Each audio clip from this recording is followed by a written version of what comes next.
எல்லாருக்கும் வணக்கம். ஐஎன்ஆர் தமிழ் சேனலுக்கு உங்களை வரவேற்கிறேன். இன்றைய வீடியோவில் அமெரிக்க பொருளாதாரத்தில் நேற்று ஒரு முக்கியமான டேட்டா பாயிண்ட் வந்து ரிலீஸ் ஆகிருக்கு. அது உலக சந்தையில் தங்கம், வெள்ளி மற்றும் அமெரிக்க பங்கு சந்தையுமே பயங்கரமா வந்து பாதிச்சிருக்கு. அதெல்லாம் என்ன அப்படிங்கறத தான் டீடைலா இந்த வீடியோல டிஸ்கஸ் பண்ண போறோம். நேத்து இன்டர்நேஷனல் மார்க்கெட்ல பார்த்தோம் அப்படின்னா கோல்டு ஒரே நாள்ல 3% கிட்ட சரிவை வந்து சந்திச்சிருக்கு. $4328 அப்படிங்கிற லெவல்ல கோல்டு வந்து க்ளோஸ் ஆகியிருக்கு. சில்வர் பார்த்தோம் அப்படின்னா ஒரே நாள்ல 8% கரெக்ஷன் அப்படிங்கறத சில்வர் வந்து பார்த்திருக்கு.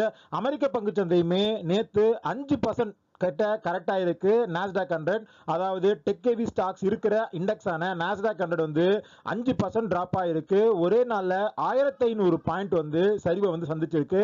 இந்த கோல்டு அண்ட் நாஸ்டாக் 100 இது எல்லாமே ஒரு பெரிய ரன்னை வந்து பார்த்துட்டு அதுக்கப்புறம் இந்த ஒரு டேட்டா பாயிண்ட்னால கரெக்ஷனை வந்து ஒரு நாள்ல வந்து பார்த்துருக்கு. அந்த டேட்டா பாயிண்ட் என்ன அப்படின்னா, இந்த மே மாசம் அமெரிக்கால ஒட்டுமொத்தமா 1,72,000 புதிய வேலை வாய்ப்புகள் வந்து உருவாகி இருக்கு, அதிகரிச்சிருக்கு அப்படிங்கிற மாதிரியான டேட்டா பாயிண்ட் வந்து ரிலீஸ் பண்ணியிருக்காங்க. இது அனலிஸ்ட் எல்லாருமே எக்ஸ்பெக்ட் பண்ணதை விட ரொம்பவே வந்து அதிகமா இருக்கு. அது மட்டும் இல்லாம அன்எம்ப்ளாய்மெண்ட் அப்படிங்கிறது 4.3% குறைஞ்சிருக்கு. வேஜஸ் growth அப்படிங்கிறது 4.1% வந்து இன்க்ரீஸ் ஆயிருக்கு. ஸோ இதுல இருந்து நமக்கு என்ன தெரியுது அப்படின்னா, அமெரிக்கால மக்கள் கிட்ட பணப்புழக்கம் அப்படிங்கிறது நல்லாவே இருக்கு அப்படிங்கிறதும், எக்கானமி நல்லாவே க்ரோ ஆயிட்டு இருக்கு. ஸோ அந்த ஃபேக்டர்ஸ் எல்லாமே ரொம்ப ஹாட்டா தான் இருக்கு, எக்கானமியில எந்த ஸ்லோ டவுனுமே இல்லை அப்படிங்கிறது தான் இந்த டேட்டா பாயிண்ட் வந்து நமக்கு கொடுக்கிற செய்தி. இதையே மார்க்கெட் வந்து நெகட்டிவா பார்க்குது அப்படின்னா, இந்த ஏப்ரல் அண்ட் மார்ச் இது ரெண்டுலையுமே அமெரிக்காவோட கோர் இன்ஃப்ளேஷன் அப்படிங்கிறது 3.3% வந்து இருந்துச்சு. இது ஃபெட்டோட டார்கெட்டான 2% விட ரொம்பவே அதிகம். இப்போ மேல வேலை வாய்ப்புகளும் வந்து அதிகரிச்சு அன்எம்ப்ளாய்மெண்ட்டும் வந்து குறைஞ்சிருக்கு அப்படிங்கிறதுனால மே கோர் இன்ஃப்ளேஷன் அப்படிங்கிறது 3.5% வரைக்கும் வரலாம் அப்படிங்கிற மாதிரி அனலிஸ்ட் எல்லாருமே சொல்லியிருக்காங்க. ஸோ இன்ஃப்ளேஷனும் அதிகமா இருக்கு, எக்கானமி வந்து ஸ்ட்ராங்கா இருக்கு அப்படிங்கிறதுனால கண்டிப்பா ஃபெட் வந்து இன்ட்ரெஸ்ட் ரேட்டை கட் பண்ண மாட்டாங்க. இந்த 2026ல இன்ட்ரெஸ்ட் ரேட் கட் அப்படிங்கிறது நடக்க போறது இல்ல. மாறா இன்ட்ரெஸ்ட் ரேட்டை இன்க்ரீஸ் பண்றதுக்கான சான்சஸ் அப்படிங்கிறது அதிகமா இருக்கு. ஏன்னா இன்ஃப்ளேஷனை வந்து கண்டிப்பா கண்ட்ரோல் பண்ணணும் அப்படிங்கிறதுக்காக இன்ட்ரெஸ்ட் ரேட்டை ஃபெட் வந்து இன்க்ரீஸ் பண்ணலாம். அப்படி இன்ட்ரெஸ்ட் ரேட்டை வந்து ஃபெட் இன்க்ரீஸ் பண்ணாங்க அப்படின்னா டெக்ல ஆல்ரெடி இன்வெஸ்ட் பண்றதுக்காக கம்பெனிஸ் எல்லாமே அதிகமான கடன் அப்படிங்கிறத வாங்கியிருக்காங்க. ஸோ அதுக்கு அவங்களோட வட்டி அப்படிங்கிறது அதிகமாகும். ஸோ கேபெக்ஸை வந்து குறைப்பாங்க. அது மட்டும் இல்லாம கன்சியூமர் சைட்ல பார்த்தோம் அப்படின்னா அவங்களோட இஎம்ஐஸ் வந்து இன்க்ரீஸ் ஆகும். ஸோ டிஸ்கிரிஷனரி ஸ்பெண்டிங் அப்படிங்கிறத கன்சியூமர்ஸ்மே வந்து கட் பண்ணுவாங்க. இதனால தான் ஒட்டுமொத்தமா மார்க்கெட் இந்த டேட்டா பாயிண்ட் வந்து ரொம்ப நெகட்டிவா வந்து பார்த்திருக்கு. கோல்ட்லயுமே இதனால தான் ஒரு பெரிய கரெக்ஷன் அப்படிங்கிறது நடந்திருக்கு. ஸோ இதுல ஒவ்வொரு அசெட் கிளாஸ்லயும் நாம வந்து என்ன பண்ணலாம், நான் என்ன பண்ண போறேன் அப்படிங்கிறத ஒன்னொன்னா பார்க்கலாம். ஃபர்ஸ்ட் கோல்டு வந்து $5,600 கிட்ட இருந்து அங்கிருந்து சரிஞ்சு இப்போ 4,800 to 4,500 அப்படிங்கிற லெவல்ல இருந்துச்சு.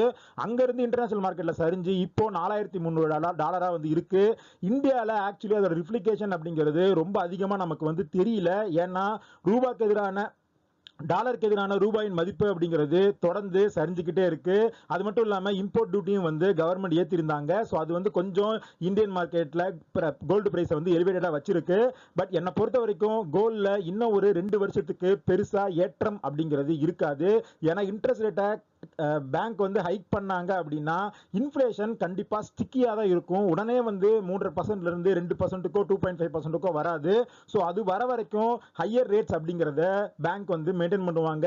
இன்னும் எக்ஸ்ட்ராவா வந்து இன்ட்ரெஸ்ட் ரேட்டை ஹைக் பண்றதுக்கு சான்சஸ் இருக்கு அப்படிங்கிறதுனால கோல்டு வந்து ஒரு கரெக்ஷன் ஃபேஸ்ல போறதுக்கான வாய்ப்பு அப்படிங்கிறது அதிகமா இருக்கு. ஸோ 2 இயர்ஸ் கிட்ட கோல்டு இதே ரேஞ்சில் இருக்கலாம். இல்ல இங்க இருந்து ஏதாவது ஒரு பேஸை வந்து பார்த்துட்டு அந்த பேஸ்லேயே வந்து கன்சால்டேட் அப்படிங்கிறத பண்ணலாம்.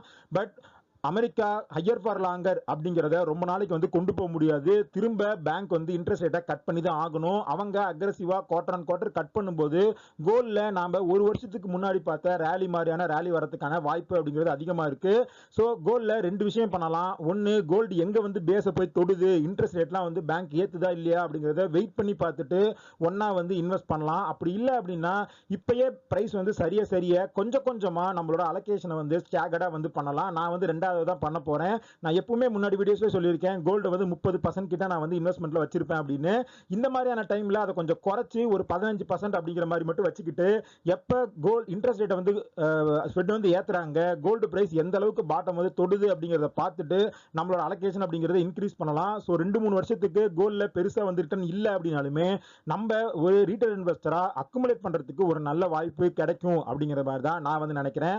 அதே சமயத்துல சில்வர் நான் வந்து எப்பவுமே வந்து பை பண்ணதே கிடையாது. ஒரு பெரிய ரேலி கொடுத்துட்டு அங்கிருந்து கரெக்ட் ஆகி வந்து இப்போ $67 அப்படிங்கிற லெவலில் இன்டர்நேஷனல் லெவலில் இருக்கு. ஸோ சில்வர் இன்னும் ரொம்ப நாளைக்கு இதே ஒரு பிளேஸ்ல தான் இருக்கும் அப்படிங்கிற மாதிரி தான் நான் வந்து நினைக்கிறேன். அடுத்து நாஸ்டாக் 100 பார்த்தோம் அப்படின்னா, அமெரிக்கன் மார்க்கெட்ல இது வரைக்கும் நீங்க இன்வெஸ்ட் பண்ணிருந்தீங்க, உங்களுக்கு நல்ல ரிட்டர்ன் இருக்கு அப்படின்னா அது டெக் ஸ்டாக்கா இருந்தா அதை ஸ்டடி பண்ணுங்க. இல்ல ஜென்ரலா வந்து இன்வெஸ்ட் பண்ணிருக்கீங்க அப்படின்னா அதை வந்து ஹோல்ட் பண்ணலாம். பட் புதுசா நாஸ்டாக் 100ல இன்வெஸ்ட் பண்றதுக்கான எந்த வாய்ப்பு வந்து இப்போதைக்கு வந்து இல்லை. ஏன்னா மார்க்கெட் வந்து ஆல் டைம் ஹைக்கு கொஞ்சம் கம்மியா தான் இருக்கு. இன்ட்ரெஸ்ட் ரேட்டை ஹைக் பண்ணாங்க, இந்த மாதிரியான இன்ஃபிளேஷன் ஃபிகர்ஸ் அதிகமா வந்துச்சு அப்படின்னா அது மார்க்கெட்ல பிரஷர் அப்படிங்கறத தொடர்ந்து கொண்டுதான் வரும். அடுத்து இந்தியன் மார்க்கெட் எப்படி இருக்கு அப்படின்னு பார்த்தோம்னா, கடந்த 1.5 வருஷமாவே இந்தியன் மார்க்கெட் பெருசா வந்து எந்த பர்ஃபார்மன்ஸுமே பண்ணல. லாஸ்ட் 1 வீக்கே பார்த்தோம் அப்படின்னா 1% கிட்ட கரெக்டா இருந்தது. நேத்து அமெரிக்கால நடந்த இந்த கலவரத்துல கிஃப்ட் நிஃப்டியுமே ஒரு 356 பாயிண்ட் நெகட்டிவ்ல இருக்கு. ஸோ மண்டே கண்டிப்பா மார்க்கெட் நெகட்டிவா தான் வந்து ஓப்பன் ஆகும். ஆக்சுவலி போன வாரம் கவர்மெண்ட் வந்து எஃப்ஐஐஸ இந்தியன் மார்க்கெட்டுக்கு கொண்டு வரதுக்கு ஒரு சில விஷயங்களை ட்ரை பண்ணியிருந்தாங்க. அது வந்து பாண்ட் மார்க்கெட்ல அதோட கெயின் அப்படிங்கிறது ருப்பியோட பர்ஃபார்மன்ஸ்ல வந்து தெரிஞ்சிருக்கு. ரூபா 96 ரூபாய்க்கு மேல இருந்தது, குறைஞ்சி இப்ப 95 39 அப்படிங்கிற லெவல்ல வந்திருக்கு. பட் அவங்க எடுத்த எந்த ஸ்டெப்புமே ஈக்விட்டி மார்க்கெட்ல எந்த பாசிட்டிவ் மூமெண்டமே தரல. ஃப்ரைடேவுமே எஃப்ஐஐஸ் 8776 கோடிக்கு வந்து செல் பண்ணிருக்காங்க. இது கொஞ்சம் ஹையர் லெவல். ஏன்னா எப்பவுமே 3000 4000 அந்த லெவல்ல வித்துட்டு இருந்தாங்க. நேத்து ஃப்ரைடே வந்து 8800 கோடிக்கு வந்து செல் பண்ணிருக்காங்க. டிஐஸ் வந்து வழக்கம் போல 9000 கோடிக்கு பை பண்ணி மார்க்கெட்டை வந்து சப்போர்ட் பண்ணிட்டு இருக்காங்க. எந்த அளவுக்கு வந்து எஃப்ஐஐஸ் இன்னும் அக்ரெசிவா செல் பண்ணுவாங்க அப்படிங்கறத பொறுத்து தான் நம்ம மார்க்கெட்டோட சரிவு அப்படிங்கிறது கண்டினியூ ஆயிட்டு இருக்கும். அடுத்து உலகம் ஃபுல்லா crude oil பிரைஸ் அப்படிங்கிறது ரொம்ப ஹையா இருந்தது தான் இன்ஃபிளேஷன் அப்படிங்கிறது அதிகமானதுக்கான காரணம்.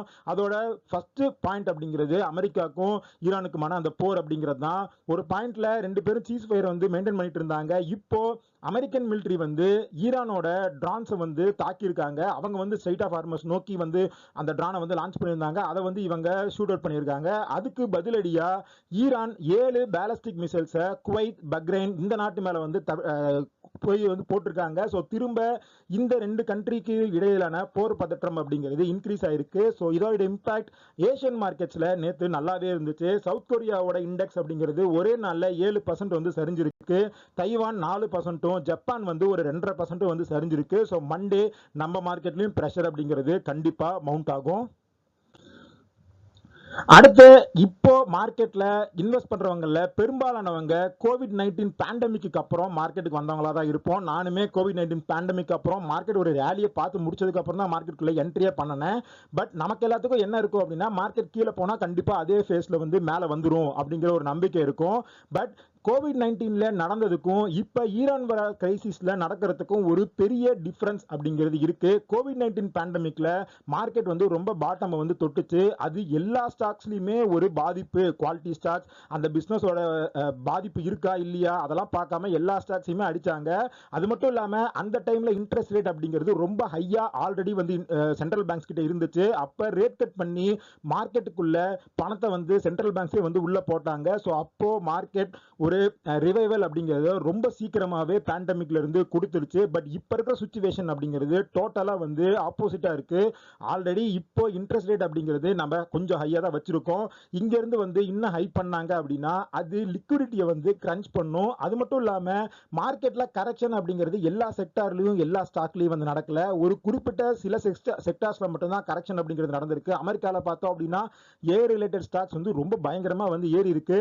ஸோ இந்த மாதிரியான ஒரு ஸ்டாக் கான்ட்ரடிக்ஷன் அப்படிங்கிறது COVID-19க்கும் ஈரான் வார் கிரைசிஸ்க்கும் வந்து இருக்கு. ஸோ COVID-19 முடிஞ்சு மார்க்கெட் ஒரு பெரிய ரேலி கொடுத்த மாதிரி ஈரான் வார்ல வந்து இந்த வார்லாம் முடிஞ்சு நார்மலைஸ்க்கு திரும்பினாலும் ரேலி அப்படிங்கிறது சடனா வந்து இருக்காது. கொஞ்சம் கொஞ்சம் ஃபேஸ் பை ஃபேஸா தான் இருக்கும் அப்படிங்கிறது தான் நம்மளோட ஒரு கவனமா வந்து இருக்கணும். ஏன்னா அப்ப இருந்த அதே நினப்புல வந்து நம்ம அதிகமா பணம் போட்டுட்டே இருந்தோம் அப்படின்னா நம்மளோட பணம் அப்படிங்கிறது டைம் கரெக்ஷனுக்குள்ள போறதுக்கான வாய்ப்பு அப்படிங்கிறது அதிகமா இருக்கு.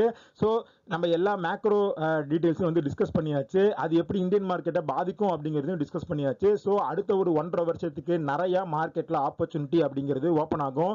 இதுல நான் 3 செக்டர் வந்து ட்ராக் பண்ணிருக்கேன். அதுல ஃபர்ஸ்ட் அப்படிங்கிறது private banks. So private banks வந்து கடந்த ஒரு வருஷமாவே பெருசா வந்து ரிட்டர்ன் கொடுக்கல.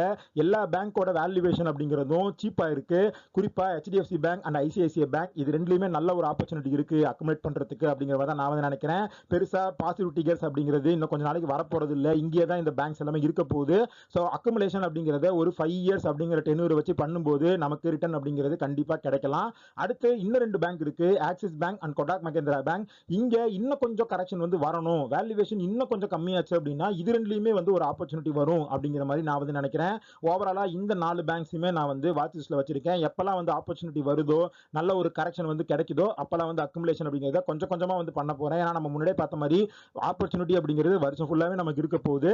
அதே மாதிரி இண்டெக்ஸையுமே வந்து பிரைவேட் பேங்க் ETF இண்டெக்ஸையுமே கொஞ்சம் கொஞ்சமா வந்து அக்குமுலேஷன் அப்படிங்கிறதையும் நான் வந்து பண்ண போறேன். அடுத்து நான் அக்குமுலேட் பண்ண டார்கெட் பண்ணிருக்கிற ஒரு செக்டர் அப்படிங்கிறது FMCG. கடந்த 3 வருஷமா இந்த FMCGல வந்து பெருசா ரிட்டர்ன் அப்படிங்கிறது இல்ல. ஓவரால் இண்டெக்ஸ் போய் எடுத்து பார்த்தோம் அப்படின்னாலுமே 3 இயர் பெர்ஃபார்மன்ஸ் நெகட்டிவா தான் இருக்கு. ஸோ இதுல இண்டெக்ஸ்லயுமே வந்து கொஞ்சம் கொஞ்சமா அக்குமுலேஷன் அப்படிங்கிறத ஸ்டார்ட் பண்ணலாம் அப்படிங்கிற மாதிரி நான் வந்து நினைக்கிறேன். இப்பயும் சொல்றேன், இந்த ETFலயுமே இன்னும் கரெக்ஷன் அப்படிங்கிறது போயிட்டே தான் இருக்கும் அடுத்த ஒரு வருஷத்துக்கு. பட் இந்த Q4 ரிசல்ட்ஸ் ஒரு சில கம்பெனிஸ்ல போய் பார்த்தோம் அப்படின்னா இந்தியாவில் ரூரல் எக்கானமி அப்படிங்கிறது கொஞ்சம் ரிவைவ் ஆக ஆரம்பிச்சிருக்கு. அங்கே டிமாண்டில் கொஞ்சம் ஒரு கிரீன் ஷூஸ் வந்து இருக்குது அப்படிங்கிற மாதிரி கம்பெனிஸ் வந்து டிஸ்கஸ் பண்ணியிருந்தாங்க. ஸோ இந்த வார் வரலை அப்படின்னா FMCGயில் ஒரு ரிவைவல் அப்படிங்கிறது இந்த குவார்ட்டருக்கு அப்புறம் வந்து வந்திருக்கலாம். பட் ஆனால் வார் வந்தங்காட்டியும் அது இன்னும் ஒரு வருஷம் தள்ளி போகும் அப்படிங்கிற மாதிரி நான் வந்து நினைக்கிறேன். பட் இந்த டைமில் அக்குமுலேஷன் அப்படிங்கிறத இந்த செக்டரில் வந்து பண்ணலாம் அப்படிங்கிறது தான் என்னோட ஒரு ஒப்பீனியனாக இருக்குது. அதுலேயும் ஷேர் வைஸ் பார்த்தோம் அப்படின்னா ஃபர்ஸ்ட் இதில் டாப் லீடராக இருக்கிறது இந்துஸ்தான் யூனிலீவர். நான் ரொம்ப நாளாக இந்த ஷேர் பெரிய ஹை வேல்யூவேஷன் இருக்குது அப்படிங்கிறதுனால நான் வந்து பை பண்ணல.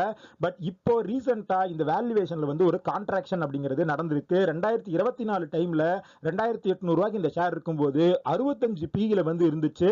ஸோ அதோட கம்பேர் பண்ணும்போது இப்போ பார்த்தோம் அப்படின்னா இந்த கம்பெனியோட PE அப்படிங்கிறது 32 PE இருக்கு. ஸோ இது லாங் டேர்முக்கு ஒரு நல்ல ஒரு என்ட்ரி பாயிண்டா இருக்கும் அப்படிங்கிற மாதிரி நான் வந்து நினைக்கிறேன். ஸோ கொஞ்சம் கொஞ்சமா ஒரு quantity weekly once, monthly once, இல்லை 15 days ஒன்ஸ் அப்படிங்கிற மாதிரி பிளான் பண்ணி தான் வந்து இந்த ஷேரை அக்குமுலேட் வந்து பண்ண முடியும். ஏன்னா ஒரு ஷேரே வந்து 2000 ரூபாய்க்கு மேல இருக்கு. ஸோ அதை வந்து ஸ்டார்ட் பண்ணலாம் அப்படிங்கிற மாதிரி நான் வந்து இருக்கேன். அடுத்து ITC ஆல்ரெடி இந்த கம்பெனிக்கு வர வேண்டிய எல்லா நெகட்டிவ் நியூஸ்மே வந்து முடிச்சிடுச்சு.